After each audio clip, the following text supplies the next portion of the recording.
오늘 저녁 시간 함께 읽을 하나님의 말씀 시편 15편 1절부터 5절까지의 말씀 제가 한 절, 여러분들이 한 절 번갈아 가면서 읽도록 하겠습니다. 시편 15편 1절 말씀부터 제가 읽도록 하겠습니다. 여호와여, 주의 장막에 머무를 자 누구오며 주의 성산에 사는 자 누구오니까? 정직하게 행하는 공의를 실천하며 그의 마음에 진실을 말하며 그의 혀로 남을 허물하지 아니하고 그의 이웃에게 악을 행하지 아니하며 그의 이웃을 비방하지 아니하며 그의 눈은 망령된 자를 멸시하며 여호와를 두려워하는 자들을 존대하며 그의 마음에 서운한 것을 해로울지라도 변하지 아니하며 이자를 받으려고 돈을 구워주지 아니하며 뇌물을 받고 무죄한 자를 해하지 아니하는 자이니 이런 일을 행하는 자는 영원히 흔들리지 아니하리이다. 아멘. 오늘 같이 저녁에 나눌 하나님 말씀의 제목은 예배당 앞에서의 질문이라는 제목을 가지고 우리가 함께 이야기를 나눠보도록 하겠습니다. 저희가 어제 굉장히 특별한 다윗의 시에 대해서 한번 이야기를 나눴죠. 다윗의 예언시. 평소처럼 탄원이나 감사의 찬양이나 아니면 하나님을 신뢰하며 나아간다는 이 신뢰의 기도가 아니라 다윗이 특정한 대상, 그 어리석은 악인에 대해서 다윗이 예언을 하는 그런 시를 우리가 한번 보았습니다. 그리고 이 시편 15편은요, 시편 전체를 두고 봐도 그리고 다윗의 시편만 추려봐도 그 중에서 굉장히 특별한 지위를 갖는 시입니다. 이 시의 제목을요, 성경학자들이 뭐라고 지었냐? 다윗의 성소입장시라는 제목을 지었습니다. 왜 성소입장시라는 제목을 지었냐? 여러분, 우리 이 예배의 자리에 들어올 때 누가 저기 예배당 앞에 서가지고 잠깐만요, 예배당 안에 들어오시려면은 제 질문에 옳은 답변을 하셔야 됩니다 하고 질문하는 거 여러분들 경험해 보신 적 있나요? 없으시죠? 그냥 우리가 예배당에 들어오고 싶으면 예배당 들어오고 예배 드리고 싶으면 예배 드리고 우리는 이런 복받은 환경에서 살고 있지만 예전 몇천 년 전 이스라엘에서는 예루살렘 성전에 들어갈 때요, 성전 문직이나 제사장들이 성전 앞에서 이렇게 딱 버티고 서가지고 들어오는 사람들에게 일일이 질문의 말을 던졌다고 합니다. 당신이 하나님을 믿으십니까? 당신이 하나님의 마음에 합당하게 살았습니까? 당신은 죄를 짓지 않았습니까? 이러한 질문들을 통해서 하나님이 기뻐 받으실 만한 의인들, 죄를 지었음에도 불구하고 하나님을 간절히 찾으며 부르짖기 위해 회개하러 나온 자들만 성전에 들어 보내는 그러한 풍습이 이스라엘에 있었다고 합니다. 그렇기 때문에 다윗은 이 성전 입장할 때 질문을 주고 답변을 하는 이것을 기도의 형태로 바꿔서 우리가 하나님의 성전에 들어가기 위해서, 우리가 하나님께 예배를 드리기 위해서 어떠한 자격을 갖춰야 하는지 이 시편 15편의 말씀을 통해 우리에게 알려주고 있다는 것이죠. 그런데 여기서 첫 번째로 우리가 재밌는 점 발견할 수 있는데요, 성전 입장 시에는요 2명이 필요합니다. 질문하는 사람이 1명 필요하고요, 대답하는 사람이 1명 필요합니다. 그런데 15편 1절 2절 말씀을 보면은 다윗이 이렇게 말합니다. 여호와여, 주의 장막에 머무를 자 누구오며 주의 성산에 사는 자 누구오니까? 정직하게 행하며 공의를 실천하며 그의 마음에 진실을 말하며 라고 다윗이 지금 기도하고 있습니다. 다윗이요, 누군가와 지금 대화를 하고 있나요? 다윗이 대화를 하고 있지 않고요, 혼자서 묻고 혼자서 대답하는 이 자문자답의 형식을 취하고 있습니다. 그리고 내가 마치 나에게 질문을 던지는 사람이 누구인 양 다윗이 말하고 있죠? 여호와요, 하나님인 양 다윗이 말을 하고 있다는 것입니다. 보통은 성전에 들어가기 전, 예배를 드리기 전, 제사를 드리기 전에 질문을 하는 사람은요, 아까도 말씀을 드렸지만 성전을 지키고 있는 성전 문지기 또는 제사장들이 앞에서 질문을 했습니다. 하지만 다윗은 자문자답의 형식을 통하여 마치 하나님이 나에게 직접 이러한 것을 질문하셨다라는 듯이 우리에게 알려주고 있습니다. 왜 다윗은 성전 문직이나 제사장을 등장시키지 않고 하나님이 자기에게 직접 질문하시듯 이 기도문을 만들었을까요? 바로 그것은 성전 문지기가 예배의 주인이 아니고 제사장이 예배의 주인이 아님을 다윗은 알았기 때문입니다. 하나님만이, 그 제사를 받으시고 우리의 예배를 받으시는 하나님만이 이 예배의 온전한 주인이 되시기 때문에 하나님께서 그 예배의 주인된 자격으로 마치 다윗에게 이것을 물어보고 있듯 다윗은 지금 자문자답 형식의 기도를 하고 있다는 것이죠. 다윗이 하나님이 다윗에게 이렇게 물어봅니다. 다윗아, 너는 하나님의 장막, 즉 이 성전에 들어올 자격을 갖추었니?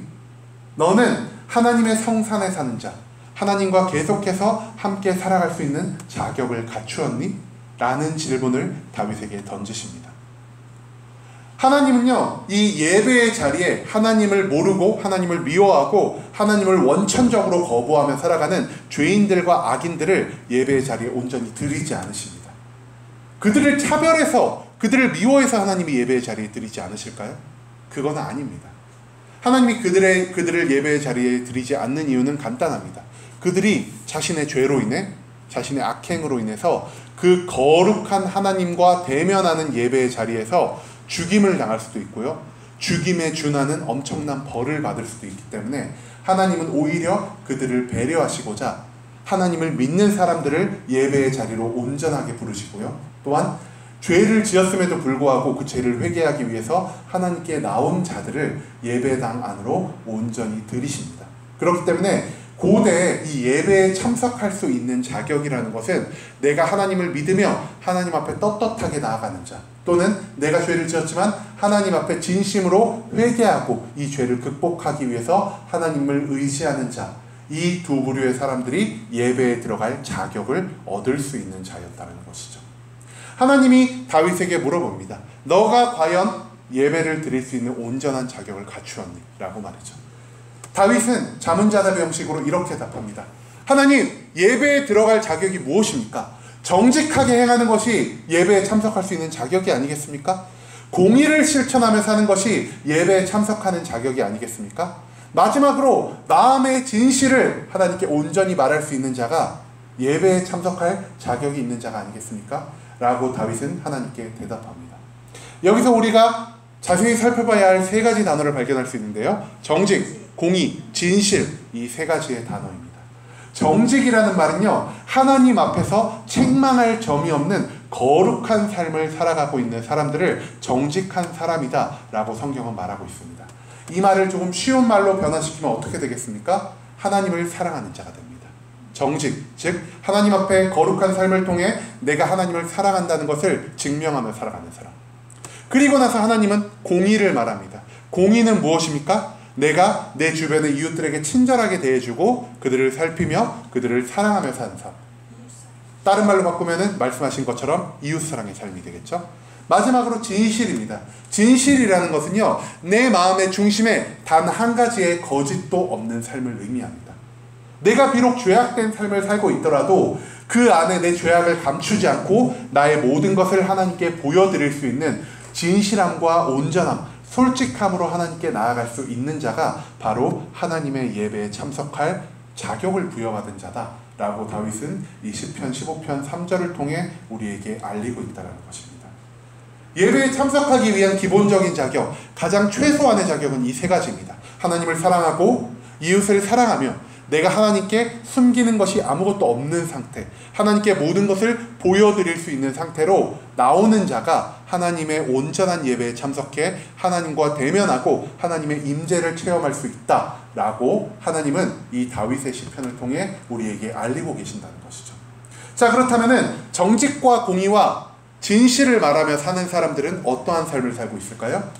시편 15편 3절부터 5절까지 이러한 세 가지를 지키며 사는 사람들이 어떻게 사는지 다윗은 자세하게 풀어서 우리에게 알려주고 있습니다.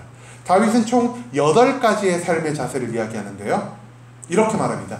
그의 혀로 남을 허물하지 아니하고 그의 이웃에게 악을 행하지 아니하며 그의 이웃을 비방하지 아니하며 그의 눈은 망령된 자를 멸시하며 여호와를 두려워하는 자들을 존대하며 그의 마음에 서원한 것은 해로울지라도 변하지 아니하며 이자를 받으려고 돈을 구워주지 아니하며 뇌물을 받고 무죄한 자를 해하지 아니하는 자다. 이렇게 8가지의 행동을 계속해서 반복하며 살아가는 것이 정직과 공의와 진실한 마음으로 살아가는 자다 라고 다윗은 오늘 우리에게 알려주고 있습니다. 자, 그렇다면 이 8가지를 차근차근 살펴볼까요? 혀로 남을 허물하지 않는 자, 즉 남에 대해서 거짓 증언하지 않는 자를 말하는 거겠죠. 그리고 이웃에게 악을 행하지 않는 자, 말 그대로 내 이웃에게 나쁜 짓을 하지 않는 자를 의미합니다. 이웃을 비방하지 않는 자, 이웃이 잘못한 거를요 굳이 꺼내서 그를 정죄하듯이 그를 심판하듯이 말하는 것, 그것을 비방하는 것이다 라고 성경은 말하고 있습니다. 이 세 가지가 모두 어느 계명에 속하는 계명일까요? 이웃사랑의 계명에 속하는 계명이 아니겠습니까? 그리고 4절은 이렇게 말합니다. 망령된 자를 멸시한다. 망령된 자는 어떤 자일까요? 하나님 앞에서 죄를 짓고 하나님이 없는 것처럼 살아가는 자들이 아마 망령된 자들이 아닐까 싶습니다. 이 망령된 자들을 멸시한다는 게 무엇이냐? 하나님이 싫어하는 것은 나도 싫어하며 살겠습니다 라고 말하는, 하나님과 나의 마음을 일치시켜 살아가는 거룩한 삶을 살아가는 자를 말합니다. 즉 하나님을 사랑하는 자, 그것을 의미하는 것이겠죠. 그리고 여호와를 두려워하는 자들을 존대하는 자다. 여호와를 두려워하는 자는 어떤 사람들일까요? 하나님을 누구보다 잘 아는 사람들, 하나님을 경외하며 하나님을 믿으며 하나님과 언제나 동행하며 살아가는 자들이 바로 하나님을 두려워하는 자들일 것입니다. 요즘 말로 바꾸면은 이 여호와를 두려워하는 자들은 어떤 사람들이겠습니까? 바로 하나님의 예배 공동체 안에 있는 성도들이라고 할 수 있겠죠. 이 성도들을 존대하는 자입니다. 한마디로 이것 또한 이웃사랑의 한 범주에 들어간다라고 우리가 이해하면 편할 것 같습니다. 그리고 그의 마음에 서원한 것은 해로울지라도 변하지 아니하며, 여러분 서원기도라고 혹시 들어보신 적 있으신가요? 서원기도, 하나님 이것을 이루어 주신다면 내가 하나님 앞에 반드시 이렇게 살아갈게요 라고 하는, 하나님이 그렇게 기뻐하시지는 않지만 조건을 달면서까지 내가 구하는 것을 하나님 앞에 간절히 바라는 기도의 양식을 우리는 서원기도라고 합니다. 그 서원기도에서 내가 아무리 나에게 해로운 것을 맹세했을지라도 하나님 앞에서 내가 그 감출 것 없이 마음을 온전히 열어드리고 그것을 온전히 수행하며 살아간다. 어떻게 보면 이게 진실된 마음으로 살아가는 것이라고 우리가 이해할 수 있을 것 같습니다. 그리고 나머지 두 가지입니다. 이자를 받으려고 돈을 꾸어주지 아니하는 사람을 말합니다. 이자를 받기 위해 돈을 꾸어주지 않는 사람, 즉 나의 욕망을 채우기 위해, 나의 재물을 불리기 위해 나의 이웃을 이용하지 않는 사람을 의미합니다. 그렇기 때문에 이것 또한 이웃사랑의 한 범주에 포함이 될 것 같습니다. 마지막으로 뇌물을 받고 무죄한 자를 해하지 아니하는 자라고 합니다. 이것도 마찬가지로 돈을 위해서 나의 이웃의 무고한 것에 죄를 붙이지 않고 나의 이웃의 억울한 것을 돈을 받고 억지로 누명을 씌우지 않는 삶, 이것 또한 이웃사랑의 삶으로 우리가 이해할 수 있을 것입니다. 총 8가지의 예시를 다윗이 말했는데요, 8가지의 예시 중에 무려 6가지가요 이웃사랑의 계명에 포함된다는 것에 우리가 조금 주목할 필요가 있을 것 같습니다.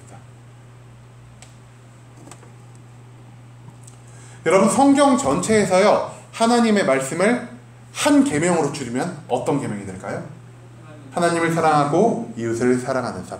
제가 예전부터 계속 말씀드렸지만 하나님 사랑과 이웃 사랑은 별개 두 가지의 계명이 아니라고 말씀을 드렸습니다. 하나님 사랑과 이웃 사랑이 완전히 하나로 합쳐졌을 때 그것은 하나님 앞에서 완전한 계명으로서 활동할 수 있게 된다는 것이죠.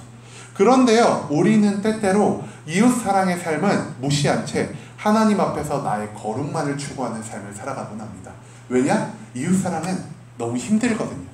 내가 신경 쓸 것도 많고 남의 짜증도 받아줘야 되고 그리고 나의 것을 때로는 희생해서 남을 도와주기도 해야 하기 때문에 이웃사랑의 삶은 내가 왠지 하나님을 믿음에도 불구하고 잘 살아가고 싶지 않은 삶의 양식 중에 하나일 것입니다. 그렇기 때문에 대부분의 사람들이 나만 하나님은 잘 믿으면 되지, 믿음은 개인적인 거잖아, 하나님과 나와의 관계잖아 라고 생각을 하면서 나 혼자만 거룩하게 살고 나 혼자만 예배당에 나와서 하나님께 온전한 예배를 드리면은 하나님이 나에게 복에 복을 더하여 주시고 그리고 내가 천국에 들어갈 수 있을 거라는 그러한 착각을 우리가 종종 하며 살아간다는 것입니다. 그렇기 때문에 다윗은 이 8가지 신앙의 예시, 예배를 드릴 수 있는 자격을 가질 수 있는 사람의 삶의 예시 중 8가지 중 6가지를 통해서 이웃사랑의 삶을 조금 더 강조하고 있습니다. 왜냐하면 대부분의 사람들이 하나님을 믿고 하나님을 사랑하며 하나님의 거룩에 따르는 삶을 살기 위해 노력하지만 그것과 대비되어 이웃사랑의 삶은 소홀히 하는 경향이 있기 때문입니다. 하나님은 이 시편 15편의 말씀을 통해 우리에게 이렇게 말씀하십니다. 너 혼자만의 거룩, 너 혼자만의 신앙생활로는 부족하다라고 말이죠. 하나님이 우리에게 원하시는 것은요, 나 혼자 하나님을 잘 믿고 나 혼자 구원받고 나 혼자 복받으며 살아가는 삶이 아니라는 것입니다. 내가 비록 손해보고 내가 비록 스트레스를 받고 내가 비록 시간을 뺏기는 그러한 한이 있더라도 내 이웃에게 조금 더 관심을 가지고 내가 그를 사랑하고 내가 위로하고 그를 격려하며 때로는 나의 것을 희생해서라도 나의 약자들, 나의 이웃들을 돕는 삶을 살아가며 최종적으로는 우리가 그들과 함께 무엇을 해야 합니까? 하나님 앞에 나와 그들과 함께 예배드리는 삶이 필요하다는 것입니다. 우리의 이웃도 없이는 우리의 예배도 없습니다. 왜냐? 나 혼자만의 거룩으로는 하나님이 그 예배를 기뻐받지 않으시기 때문이죠. 그렇기 때문에 하나님은 하나님 사랑도 중요하지만 하나님 사랑보다 이웃 사랑의 삶을 지금 시편 15편에서 더욱 강조하고 계신다는 겁니다. 하나님을 사랑하며 사는 사람은 많을 수 있어도 하나님을 사랑하면서 이웃을 동시에 사랑하며 사는 사람은 그 수가 굉장히 적기 때문입니다. 성소에 들어올 수 있는 자격, 하나님께 예배를 드리고 하나님과 온전히 대면하며 살아갈 수 있는 자격은 나 혼자만의 거룩으로는 부족합니다. 내가 이웃을 사랑하고 그들을 격려하고 그들을 도와주며 최종적으로 그들과 함께 이 예배 공동체 자리에 나와서 예배를 드릴 때 하나님은 그 예배를 나 혼자 드리는 예배보다 30배, 60배, 100배는 더 기뻐 받으실 거란 사실을 우리가 언제나 기억하시며 나 혼자만의 거룩에 매몰되지 말고 나 혼자만의 신앙생활에 집중하지 말고 우리가 때로는 내 신앙생활이 조금 방해받더라도 주변을 둘러보며 우리의 이웃들에게 따뜻한 시선, 따뜻한 말, 그리고 따뜻한 도움을 줄 수 있는 그런 순복음 함께하는 교회 예배 공동체가 되시길 간절한 마음으로 소망하겠습니다.